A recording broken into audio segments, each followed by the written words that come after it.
London में साबिक वज़ीर आज़म नवाज शरीफ की क़यादत में हुए अहम इजलास में मुल्की मईशत को संभालने के लिए अहम फैसलों पर इत्तफाक। इत्तेहादी जमातों को एतमाद में लेने का फैसला। नून लीग के कायद नवाज शरीफ ने कहा है कि अवाम पर कम से कम बोझ डालने की हिकमत अमली बनाई जाए, आईनी इस्लाहात का अमल जल्द से जल्द मुकम्मल किया जाए। नवाज शरीफ ने वज़ीर आज़म बनने पर शहबाज शरीफ को मुबारकबाद दी। ज़िली सतह पर पार्टी को मुनज़्ज़म करने की हिदायत भी की। कहा कि पार्टी रहनुमा और कारकुन अवाम से राबते बढ़ाएं।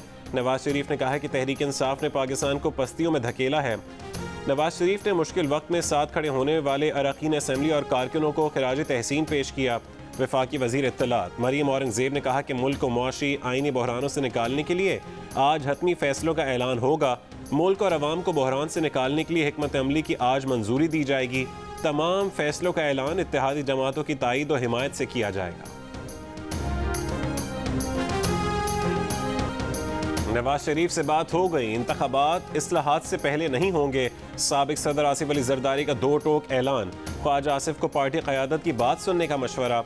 तकर्रियों और तबादलों पर कहा कि किसी की पोस्टिंग से सरोकार नहीं। सवाल उठाया कि सिलेक्टेड इलेक्शन में जाकर ऐसा क्या करेगा जो पिछले 4 साल में नहीं कर सका।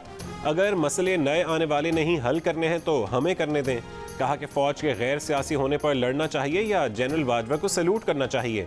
अब पता चल गया कि वो न्यूट्रल और गैर सियासी रह सकते हैं। कोशिश करेंगे कि वो गैर सियासी ही रहें। पहली दफ़ा अगर फौज ए पॉलिटिकल होती है तो मुझे बाजवा को सल्यूट करना चाहिए या उससे लड़ना चाहिए कि तुम क्यों ए पॉलिटिकल हुए हो। उससे ये नहीं कहा मुझे कि या किसी और को कि तुम जाके जरदारी साहब को वोट दो या शहबाज साहब को वोट दो। उन्हें सिर्फ ए पॉलिटिकल हुए कि हम इंटरफेयर नहीं करेंगे, जो कि कॉन्स्टिट्यूशनली ओथ लेते हैं। रहनुमा नून लीग मरीम नवाज ने इमरान खान की कारकर्दगी को बदबूदार टोकरा और कलंक का टीका करार दे दिया। कहा कि नून लीग और इत्तेहादी जमातों को ये टोकरा सर पर उठाने की ज़रूरत नहीं। जितनी गड़बड़ इमरान खान करके चले गए उसे दुरुस्त करना तो 2-3 महीने का नहीं 2-3 साल का काम है। इमरान को अवाम में जाने दिया जाए, अवाम खुद पूछ लेंगे मुल्क का बुरा हाल क्यों किया। स्वाबी जलसे से खिताब में मरीम ने कहा इमरान कभी फौज, कभी अदलिया, कभी मीडिया को बुरा कहते हैं, मीर जाफर करार देते हैं। इमरान खान की गलाजत का टोकरा अफवाज पाकिस्तान क्यों उठाए। ये टोकरा इमरान खान को ही अपने सर पर उठाना पड़ेगा।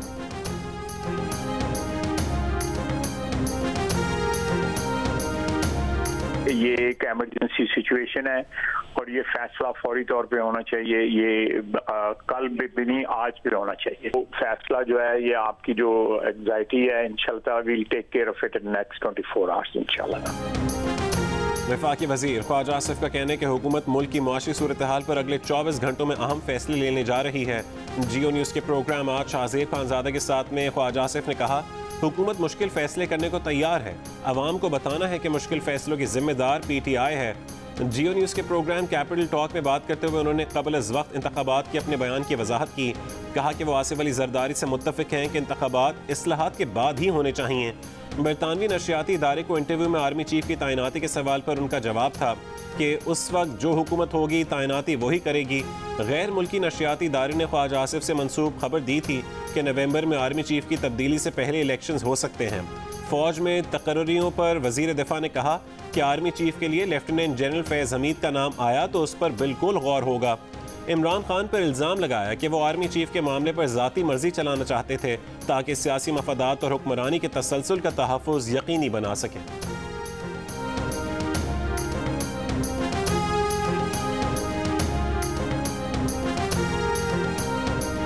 PTI ने फौज में तकर्रियों के बयान को ख्वाजा आसिफ की ज़ाती अख्तरा करार दे दिया। फवाद चौधरी ने कहा कि इमरान खान ने फौज के अंदरूनी मामलात में कभी दखल नहीं दिया। आज पाकिस्तान का सियासी निज़ाम लंदन से यरगमाल है।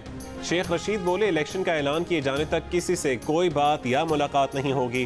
फ़रूख हबीब ने कहा कि इंतखाबात को किसी तकर्री के साथ जोड़ने की ज़रूरत नहीं है। चेयरमैन PTI इमरान खान का सिंध की सूरत हाल पर इजहार तशवीश तमाम मसाइल का जिम्मेदार पीपल्स पार्टी को करार दे दिया। साबिक गवर्नर सिंध इमरान इस्माइल से मुलाकात में कहा कि सिंध में छोटे काश्तकार तबाह हो गए हैं। आसिफ अली जरदारी की शुगर मिले और ज़मीनें बढ़ रही हैं। पीपल्स पार्टी ने सिंध के लोगों का पानी बंद किया हुआ है। पानी की मसनूई किल्लत पैदा करके ज़मीनें तबाह की जा रही हैं। सिंध के लोग आसिफ जरदारी माफिया के खिलाफ बेदार हो चुके हैं। हकीकी आज़ादी के लिए सिंध के अवाम के पास जाएंगे। बुज़दार नहीं कि दफ्तर छीन लो और चुप बैठ जाऊं। उमर सरफराज चीमा खुद को आईनी तौर पर गवर्नर पंजाब कहने पर बज़िद। कहा कि गवर्नर हाउस पर पंजाब पुलिस के जरिए कब्जा किया गया। पंजाब में गैर आईनी वजीर आला काबिज होकर बैठा है। स्पीकर कौमी असम्बली की जानिब से वजीर आला का हलफ लेने की आइन में कोई गुंजाइश नहीं। पंजाब में इस वक्त 2 वजीर आला हैं। अपनी आईनी और कानूनी जिम्मेदारी अदा करना जानते हैं। नून लीग वाले हालात को खाना जंगी की तरफ लेकर जा रहे हैं।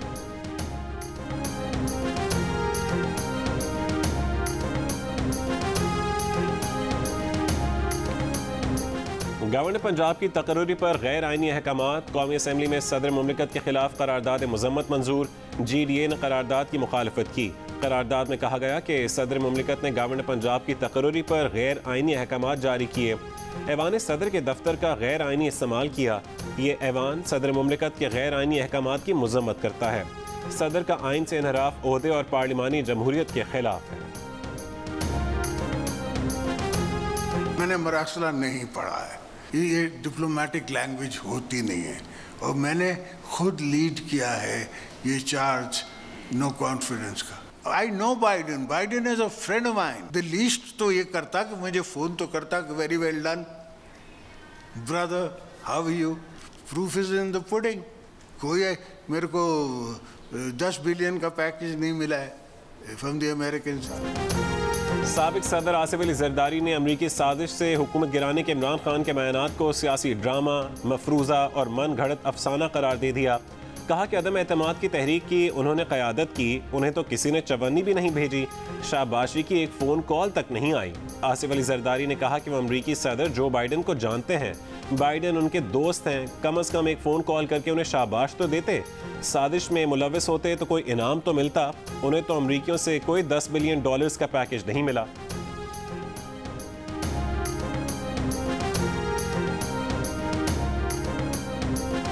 PTI के 20 मुनरिफ अरकान कौमी असम्बली की नाअहली से मुतालिक रेफरेंस खारिज। इलेक्शन कमीशन ने इत्तफाक़ी राय से फैसला सुना दिया। फैसले में कहा गया कि 20 मुनरिफ अरकान कौमी असम्बली के खिलाफ रेफरेंस डिक्लेरेशन आइन के आर्टिकल 63(1)A के तहत साबित नहीं हुए। दौरान समाअत PTI के वकील के मजीद मवाद रेफरेंस के साथ मुंसलिक करने की इस्तदा मुस्तरद। PTI वकील ने कहा कि कुछ चीज़ें दुरुस्त अंदाज से रिकॉर्ड पर सामने नहीं आईं, फैसले को अदालत में चैलेंज करेंगे। नूर आलम खान के वकील का कहना था कि नूर आलम ने तहरीक अदम एतमाद पर वोट कास्ट नहीं किया, ना पार्टी छोड़ी। आर्टिकल 63(1)A का इत्तलाक नहीं होता। आजकल मुल्क का सियासी निज़ाम हिजान, दबाव और अदम इस्तेहकाम का शिकार है। हर मामला अदालत में आ रहा है और हम यहाँ बैठे जमातों के आपस के अंदरूनी मामलात हल कर रहे हैं। हज़ारों मुकदमात ज़ेर इल्तवा हैं। आर्टिकल 63(A) की तशरीह के सदारती रेफरेंस की समाअत में चीफ जस्टिस पाकिस्तान के रिमार्क्स। कहा कि मुल्क को तरक्की के लिए मुस्तहकम हुकूमत की ज़रूरत है। 1970 से इक़्तिदार की म्यूज़िकल चेयर चल रही है, किसी को भी गलत काम से फ़ायदा उठाने नहीं दे सकते। इनहराफ एक संगीन गलती लेकिन ताहयात नाअहली सख्त सज़ा है। इनहराफ के मामले पर कहीं लकीर खींचना पड़ेगी। एक सूरत यह है कि पार्टी सरबरा चाहे तो मुनरिफ अरकान के खिलाफ कार्रवाई करे, चाहे तो ना करे। जस्टिस एजाजुल एहसन ने कहा कि इनहराफ बज़ात खुद एक आइनी जुर्म और डी सीट होना आइनी नतीजा है। मुनरिफ अरकान के लिए डी सीट होना सज़ा नहीं। जस्टिस जमाल खान मंदोखेल ने काफ लीग के वकील से कहा, आपकी जमात के कुछ अरकान एक तरफ हैं तो कुछ दूसरी तरफ।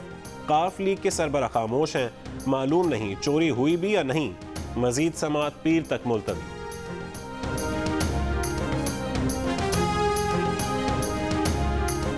Chief justice Islamabad high court ने नैब प्रोसिक्यूटर से सवाल किया कि क्या आप असद मुनीर को वापस ला सकते हैं? आप अहद चीमा और उन जैसे दीगर अफसरान का नुकसान पूरा कर सकते हैं? इस प्रोजेक्ट में ताखीर का नुकसान किस पर जाएगा? क्या आपने यकीनी बनाया कि पब्लिक फंड ज़ाया ना हो? नैब इस नुकसान का जिम्मेदार है। अब आप अपने खिलाफ रेफरेंस दायर क्यों नहीं करते? कहीं तो कोई जवाबदेह हो। तस्लीम शुदा बात है कि ये करप्शन का केस नहीं और आपने एक शख्स के वक़ार को नुकसान पहुंचाया। क्या बतौर चीफ जस्टिस उन पर कोई दबाव डाल सकता है? ये ऐसे कौन से कमज़ोर अफसरान हैं जो सब करके माफ़ी ले लेते हैं? नारोवाल स्पोर्ट्स सिटी कॉम्प्लेक्स की तामीर में इख्तियारात के गलत इस्तेमाल के नैब रेफरेंस से बरियत की दरख्वास्त पर समाअत के दौरान रिमार्क्स।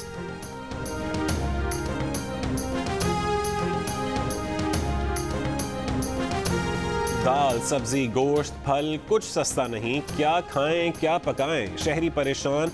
ख़वातीन का कहना है कि ना पूछें कैसे गुजारा होता है। महंगाई ने जीना दूभर कर दिया। कराची के बाजारों में भी बुरा हाल, शहरियों को सस्ती अशिया की तलाश। रावलपिंडी में जिला इंतजामिया कीमतों पर अमल दरामद करवाने में नाकाम।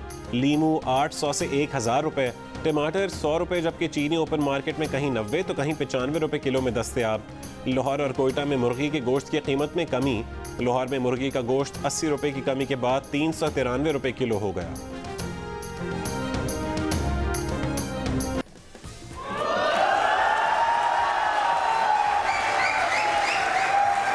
मैं क्या कह सकता हूँ, मुझे बताओ पहले। आपके पास तो ऑप्शन है, कबूल है कह दिया। सर प्लीज इज्जत रख लीजिएगा मेरी बात की। इसके लिए आपको मेरी अम्मी के पास जाना पड़ेगा, वो ज्यादा जवाब आपको आप सही। जिसके पास कहेंगे मैं चली जाऊंगी, आप यस करेगा। आप मुझे ये बताएं कि शादी के बाद आपका पाकिस्तान में रहने का इरादा है या दुबई शिफ्ट हो जाएंगे? मैं पाकिस्तान में रहूँगा। अच्छा बेटा, ये बताओ कि शादी के बाद रिव्यू तो नहीं मांगोगे?